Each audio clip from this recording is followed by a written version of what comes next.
കോയമ്പത്തൂരടുത്ത് Michael പാളയം എന്നൊരു സ്ഥലമുണ്ട്. അവിടെ 3 ദിവസത്തെ കൺവെൻഷന് ഞാൻ ചെന്നു. സാധാരണ തമിഴ്നാട്ടിലൊക്കെ കൺവെൻഷൻ 3 ദിവസമാണ്, വെള്ളി ശനി ഞായർ. അവിടെ പകൽ കൺവെൻഷനാണ്, രാവിലെ 9 മുതൽ വൈകുന്നേരം 5 മണി വരെ. 1-ാം ദിവസം കൺവെൻഷൻ എന്നിരിക്കുന്നു. ഇതുപോലെ സ്റ്റേജിൽ പാട്ടും സ്തുതിപ്പൊക്കെ നടക്കുന്നു. പുറകിൽ തുണി കൊണ്ട് മറച്ചൊരു മുറി പോലെ ഉണ്ടാക്കി അവിടെ പരിശുർബാൻ എഴുന്നള്ളിച്ച് വെച്ചിരിക്കുന്നു. ഞാൻ അവിടെ നിന്ന് പ്രാർത്ഥിക്കുമ്പോൾ പ്രിയമുള്ളവരെ, അവിടുത്തെ സംഘാടകർ എൻ്റെ അടുക്കൽ വന്നു. ആൻ്റണി അച്ഛ, ഈ കൺവെൻഷൻ നടത്തുന്നതിന് ഒരു ലക്ഷ്യം മാത്രമേ ഉള്ളൂ. ഞാൻ ചോദിച്ചു, എന്താ ലക്ഷ്യം? 53 വർഷമായി ഞങ്ങളുടെ ദേശത്ത് നല്ല ഒരു മഴ ഞങ്ങൾക്ക് കിട്ടിയിട്ട് ഞങ്ങളുടെ കുളങ്ങളും കിണറുകളും വറ്റി വരണ്ട് കിടക്കുന്നു, വയലുകളൊക്കെ വറ്റി വരണ്ട് കിടക്കുന്നു, കൃഷി ഇറക്കാൻ പറ്റുന്നില്ല, ദേശം മുഴുവനും പട്ടിണിയിലാണ്. കുടിവെള്ളം ഞങ്ങൾ കോയമ്പത്തൂരിൽ നിന്ന് സിറുവാണി വാട്ടർ പണം കൊടുത്ത് വാങ്ങി ടാങ്കർ ലോറിയിൽ കൊണ്ടുവരുന്നു. അങ്ങനെ ഞങ്ങൾ ജീവിക്കുന്നു. ഞങ്ങൾ ഈ കൺവെൻഷൻ നടത്തുന്നത്, അച്ഛാ ഞങ്ങൾക്ക് മഴ കിട്ടണം, അച്ഛൻ പ്രാർത്ഥിച്ച് മഴ തന്നിട്ടേ പോകാവൂ. എൻ്റെ ചങ്കത്ത് ഇടിവെട്ടി എന്ന് പറയാണ്.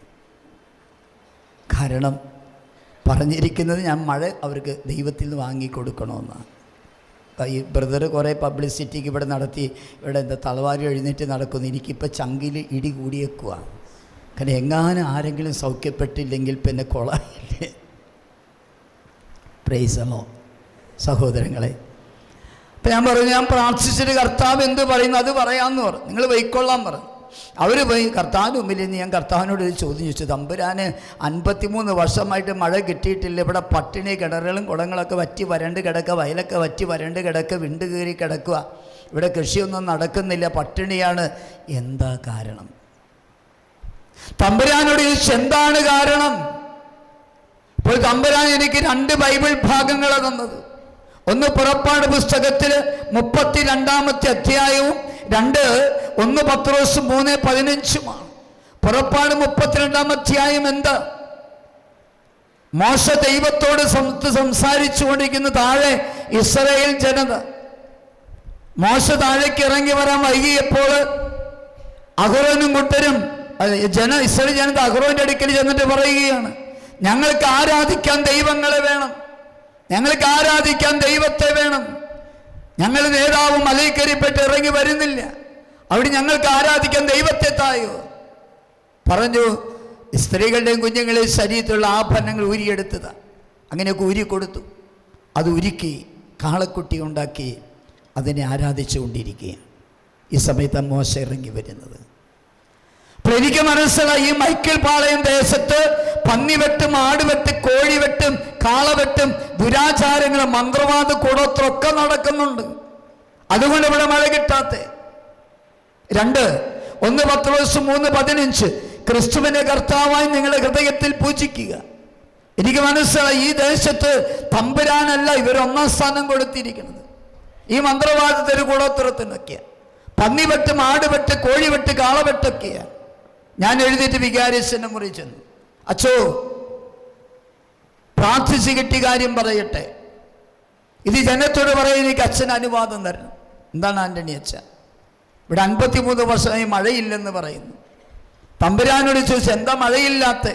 തമ്പുരാൻ പറഞ്ഞു, ഇവിടെ പന്നിവെട്ട് ആടുവെട്ട് കോഴിവെട്ടൊക്കെ നടക്കണേ, മന്ത്രവാദം കൂടോത്രയൊക്കെ നടക്കണേ. അച്ഛ ഇത് ശരിയാണ്. എൻ്റെ ആൻ്റണി അച്ഛ, ഇവർ 2 വള്ളത്തിൽ കാല് വെക്കുന്നേറ്റിക്കണം.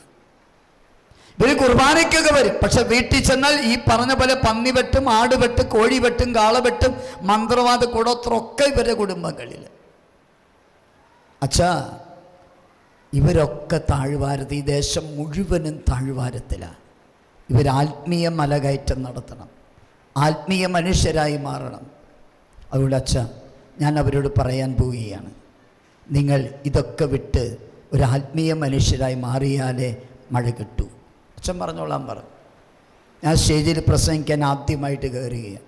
ആ ജനത്തോട് വിളിച്ചു പറഞ്ഞു, മക്കളെ, 53 വർഷമായി മഴ കിട്ടിയിട്ട് മഴ വേണമെന്ന് നിങ്ങളുടെ നേതാക്കന്മാർ പറഞ്ഞിരിക്കുന്നു, എന്തുകൊണ്ട് മഴ കിട്ടുന്നില്ല എന്ന് തമ്പുരാൻ പറഞ്ഞു.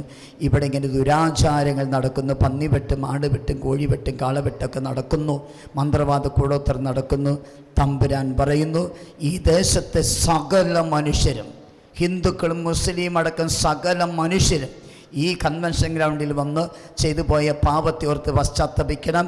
കത്തോലിക്കരായിട്ട് നല്ല കുമ്പസാരം നടത്തി വിശുദ്ധ കുർബാന സ്വീകരിക്കണം. ഈ ദേശം മുഴുവനും തമ്പുരാൻ്റെ മുമ്പിൽ കരഞ്ഞ് മാപ്പ് ചോദിച്ച് പ്രാർത്ഥിച്ചാൽ ഇവിടെ ഒരു മഴ കിട്ടും. അവിടെ ഉച്ചയ്ക്ക് 1 മണി മുതൽ 2 മണി വരെ ബ്രേക്ക് ടൈമാണ് ഊണ് കഴിക്കാൻ. പുറത്തിറങ്ങിയാൽ നിങ്ങൾ മൊബൈലെടുത്ത് നിങ്ങൾ വീട്ടുകാരെയൊക്കെ വിളിച്ച് ഇവിടെ വരുത്തണം. എല്ലാവരും വന്നിരിക്കണം. സഹോദരങ്ങളെ, ഇങ്ങനെ മെസ്സേജും കൊടുത്തു. 2-ാം ദിവസം ഞാൻ നോക്കുമ്പോൾ എന്താ പറഞ്ഞ പോലെ കൂട്ടം കൂട്ടമായിട്ട് ആളുകളെ തിരുനാളിന് വരുന്ന പോലെ വരുന്നു. പന്തലിൻ്റെ നീളം കൂട്ടുന്നു, പന്തലിൻ്റെ വീതി കൂട്ടുന്നു, സ്ഥലമൊന്നും തികയുന്നില്ല. ഞാൻ പാപത്തെക്കുറിച്ച് ക്ലാസ്സൊക്കെ കൊടുത്ത് പിന്നെ അനുതാപ ആരാധന നടത്തി. 1 മണിക്ക് ഭക്ഷണത്തെ വിട്ടപ്പോൾ ഞാൻ പറഞ്ഞു, ഭക്ഷണം കഴിച്ച് വരിക, 2 മണിക്ക് ഷാർപ്പ് കുമ്പസാരം ആരംഭിക്കും. കത്തോലിക്കരായിട്ടുള്ള എല്ലാവരും കുമ്പസാരിച്ചിരിക്കണം. മറ്റു മതസ്ഥരൊക്കെ നാട് മുഴുവൻ ഇളകി മറിഞ്ഞാണ് വന്നത്. നിറയെ ആളുകൾ വന്നു. സഹോദരങ്ങൾ, വൈകുന്നേരം 5 മണിക്ക് കൺവെൻഷൻ അവസാനിപ്പിക്കണം. ഞാൻ ഒരു 4:50 വികാരിയച്ഛൻ വന്ന് പറഞ്ഞു, അച്ഛാ കുർബാന സ്വീകരണം കഴിഞ്ഞ് പിന്നെ ഞാനിങ്ങനെ കൺക്ലൂഡിങ് പ്രാർത്ഥനകളിലേക്ക് പ്രവേശിക്കാൻ പോകുന്ന സമയത്ത്, അയ്യോ കുർബാന നിർത്തല്ലേ. എന്ത് പറ്റി അച്ഛാ? കാൽഭാഗം പോലും കുമ്പസാരമായിട്ടില്ല, നീണ്ട ക്യൂ നിൽക്കുന്നു അച്ഛാ. അച്ഛൻ കുർബാന അവസാനിപ്പിക്കില്ലേ? ഞാൻ പറഞ്ഞു, അച്ഛാ അതൊന്നും എനിക്കറിയേണ്ട കാര്യമില്ല. കുമ്പസാരം ഇന്ന് തീർത്തിരിക്കണം. ഈ ദേശത്ത് എവിടെയൊക്കെ അച്ഛന്മാരുണ്ട് എല്ലാവരെയും ഫോൺ വിളിച്ച് വരുത്തി കുമ്പസാരം തീർക്കണമെന്ന് പറഞ്ഞു. ഞാൻ ഏകദേശം 6:30 മണിക്ക് ഞാൻ വിശുദ്ധ കുർബാനയുടെ സമാപന ആശീർവാദം കൊടുത്തു. അതുവരെ പ്രസംഗിക്കുകയും സ്തുതിപ്പും പ്രാർത്ഥനയ്ക്കായിട്ട് നടത്തി. രാത്രി 8:30 മണിക്ക് ഊണ് കഴിക്കാനായിട്ട് ഊട്ടുമുറിയിൽ ഞാൻ വന്നപ്പോൾ കുമ്പസാരം തീർന്നത് 8:30 മണിക്കാണ്. കുമ്പസാരം കഴിഞ്ഞ് വന്ന ആളുകളൊക്കെ അച്ഛന്മാരൊക്കെ പറയുക, ഇതുപോലൊരു കുമ്പസാരം ഞങ്ങളുടെ ജീവിതത്തിൽ ഞങ്ങൾ കേട്ടിട്ടില്ല. ആത്മാർത്ഥമായിട്ടുള്ള കുമ്പസാരം. Price the Lord. ആ ജനം മുഴുവനും മാനസാന്തരത്തിലേക്ക് വരിക. ഒരു ദേശം മുഴുവനുമാണ്. സഹോദരങ്ങളെ, 3-ാം ദിവസം 5 മണിക്ക് കൺവെൻഷൻ അവസാനിപ്പിക്കണം. 6 മണിയോടുകൂടിയാണ് കൺവെൻഷൻ അവസാനിച്ചത്. 5:45 ആയപ്പോൾ പിള്ളേരെ, ഇപ്പോൾ ഇവിടെ കറണ്ടങ്ങ് പോയാൽ ഫുള്ള് ഇരുട്ടാകും. അതുപോലെ 5:45 നല്ല പ്രകാശമുള്ള സമയമാണ്. പക്ഷെ പെട്ടെന്ന് വലിയ ഇരുട്ട് ഉള്ളിലേക്ക് വന്നു. വലിയ കൊടുങ്കാറ്റ് വരുന്നു. ഷെഡൊക്കെ താൽക്കാലികമാണ്. അങ്ങനെ ആടാൻ തുടങ്ങി. ആളുകൾക്ക് ഇറങ്ങി വീടുകളിലേക്ക് ഓടുന്നു. വികാരിയച്ഛൻ വന്ന് പറഞ്ഞു, അച്ഛാ ആശീർവാദം കൊടുക്കുക. രോഗശാന്തി കൺവെൻഷൻ ധ്യാന ആരാധനയായിരുന്നു. ആശീർവാദം കൊടുക്കുക. ഞാൻ പറഞ്ഞു, എന്തി അച്ഛാ ഈ ഷെഡൊക്കെ ഇളകുന്ന കണ്ടില്ലേ, എല്ലാം കൂടെ താഴെ കിടക്കും, വലിയ അപകടം ഉണ്ടാകും. ഞാൻ പെട്ടെന്ന് ആശീർവാദം കൊടുത്തു. പിന്നെ അച്ഛൻ എന്നെ പിടിച്ച് താഴേക്ക് ഇറക്കി. എന്തി അച്ഛാ ഇതും താൽക്കാലികമാണ്, അച്ഛൻ അപകടമുണ്ടാകരുത്, ഇറങ്ങാൻ പറഞ്ഞു. സഹോദരൻ എന്നെ ഇറക്കി അച്ഛൻ്റെ മുറിയിൽ കൊണ്ടുപോയി, ഊട്ടുമുറിയിൽ കൊണ്ടുപോയി കാപ്പി കുടിക്കുന്ന സമയത്ത് ഞാൻ കണ്ടത് എന്താണെന്നറിയോ? ഈ വലിയ കൊടുങ്കാറ്റ്, വലിയ ഇടിമിന്നലും ഇടിവെട്ടും മഴയുമായിട്ട് മാറുകയാണ്. 53 വർഷക്കാലം ആ ദേശത്ത് കിട്ടാത്തത്രയും വലിയൊരു മഴ അവിടെ കിട്ടുകയാണ്. വീട്ടിൽ പോയി ജനമെല്ലാം തിരിച്ച് പള്ളിമുറ്റത്തേക്ക് വന്ന് ഡാൻസ് ചെയ്ത് നൃത്തം ചെയ്ത് ദൈവത്തെ സ്തുതിക്കുകയാണ് അവർ. 1 വർഷം കഴിഞ്ഞു. ഊട്ടിയിൽ സേക്രഡ് ഹാർട്ട് കത്തീഡ്രൽ ദേവാലയത്തിൽ കൺവെൻഷൻ ഞാൻ ചെന്നിരിക്കുക. പകൽ കൺവെൻഷൻ രാവിലെ 9 മുതൽ 5 മണി വരെ. വെളുപ്പിന് ഏകദേശം ഒരു 6 മണി സമയത്ത് ഞാനവിടെ ചെല്ലുന്നത്. പാൻറ്റും ഷർട്ടൊക്കെ ആയിരുന്നു, ലോങ് യാത്രയായതുകൊണ്ട്. ഞാൻ ആ പള്ളിമുറ്റത്ത് കാറിൽ നിന്ന് ഇറങ്ങിയ സമയത്ത് ജീൻസും ടീഷർട്ടിട്ട് ഒരു ആൾ ഓടി വന്ന് എൻ്റെ കൈ പിടിച്ച് മുത്താൻ തുടങ്ങി. ഞാൻ കൈ പിന്നിലേക്ക് വലിച്ചിട്ട് ഞാനിങ്ങനെ പുറകിലേക്ക് ചാടിയിരുന്നു. നിങ്ങൾ ആരാ? എന്തിന് എൻ്റെ കൈ മുത്തണം? ഞാൻ ബിഷപ്പൊന്നുമല്ല, ഞാനൊരു വൈദികൻ മാത്രമാണ്. അപ്പോൾ ആ മനുഷ്യൻ പറയുക, ആൻ്റണി അച്ഛ, ഈ ഇടവക ദേവാലയത്തിൻ്റെ വികാരിയാണ് ഞാൻ വൈദികനാണ്. അച്ഛനെ നനച്ച് എൻ്റെ കൈ മുത്തനെ. അപ്പോൾ ഈ അച്ഛൻ പറയുക, അച്ഛോ എൻ്റെ മാതാപിതാക്കൾ എൻ്റെ സഹോദരങ്ങൾ പറഞ്ഞിട്ട്, നിങ്ങളുടെ മാതാപിതാക്കളും സഹോദരന്മാർ എന്നെ അറിയോ? അറിയോ അച്ഛ? അച്ഛൻ കഴിഞ്ഞ വർഷം മൈക്കിൾ പാളയത്ത് ധ്യാനം നടത്തി മഴ കിട്ടിയില്ലേ? കിട്ടി അച്ഛ. ഈ 1 വർഷം കൂടെ നല്ല മഴ കിട്ടി. ഇപ്പോൾ എല്ലാ കിണറുകളും നിറഞ്ഞ് കവിഞ്ഞൊഴുകുന്നു, എല്ലാ കുളങ്ങളും നിറഞ്ഞ് കവിഞ്ഞൊഴുകുന്നു. നല്ല കൃഷി നടത്തി, നല്ല വിളവും കിട്ടി. ഇപ്പോൾ ഒരു പട്ടിണിയില്ല. ഞങ്ങളുടെ എൻ്റെ മാതാപിതാക്കൾ പറഞ്ഞു, അന്വേഷിച്ച മനം നിറഞ്ഞപ്പോൾ അച്ഛന് നന്ദി പറയണമെന്ന്.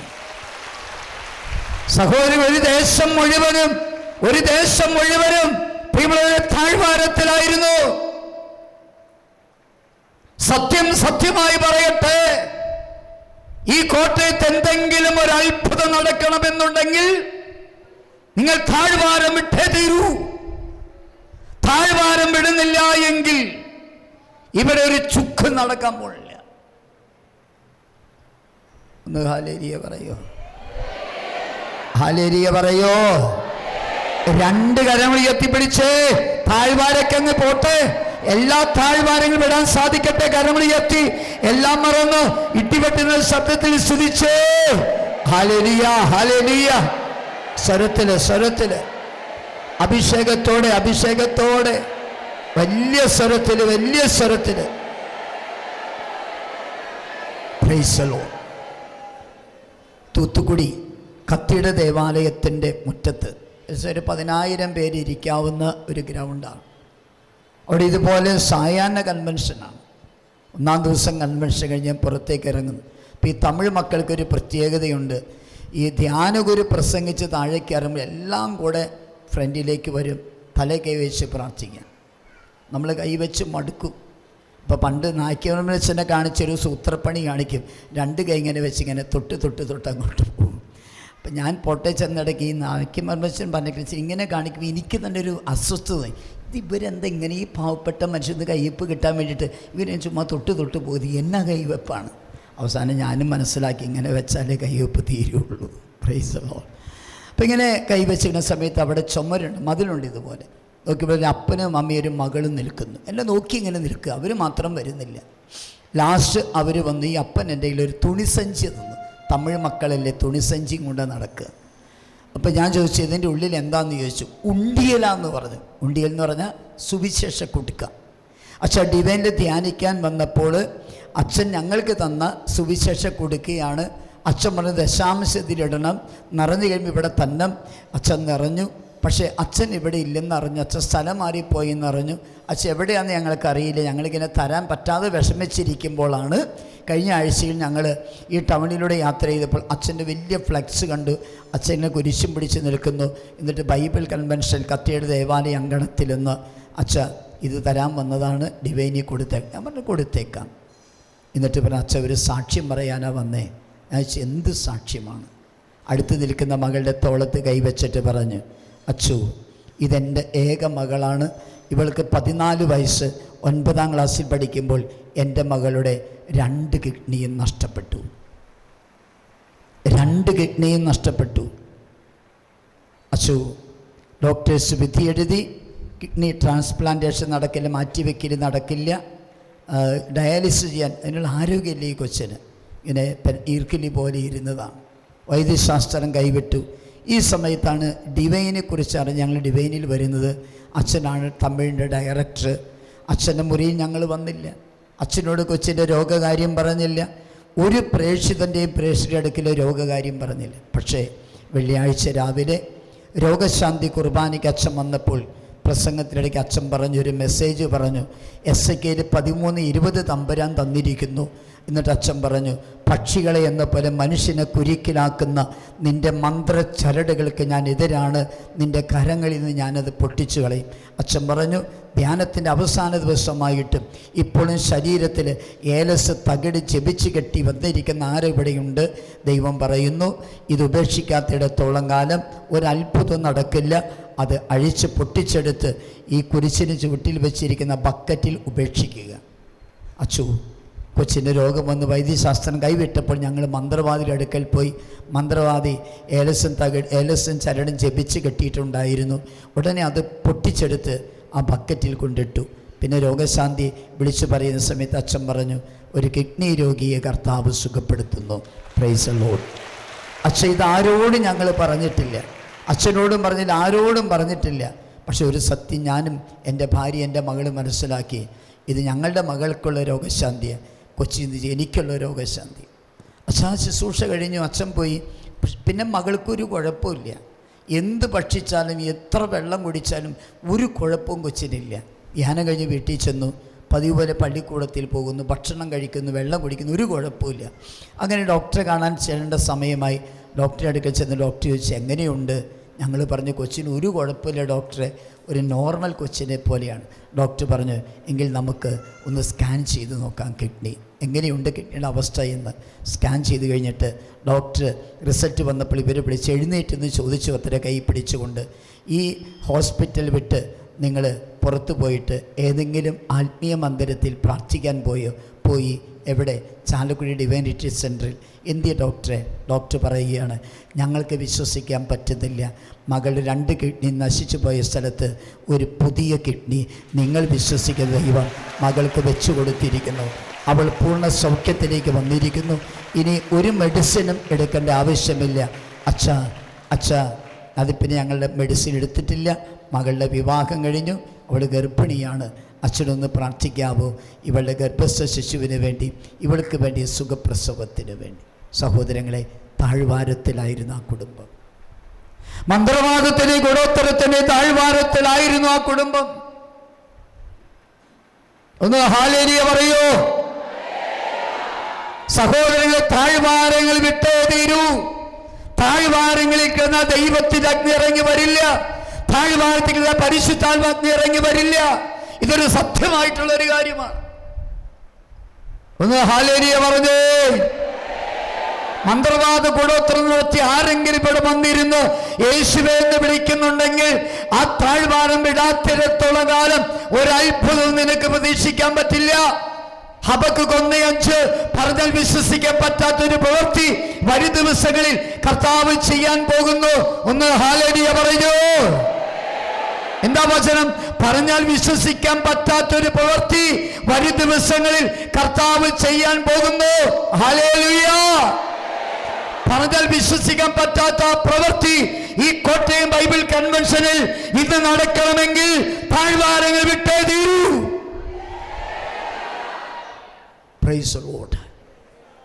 Hallelujah, hallelujah, hallelujah.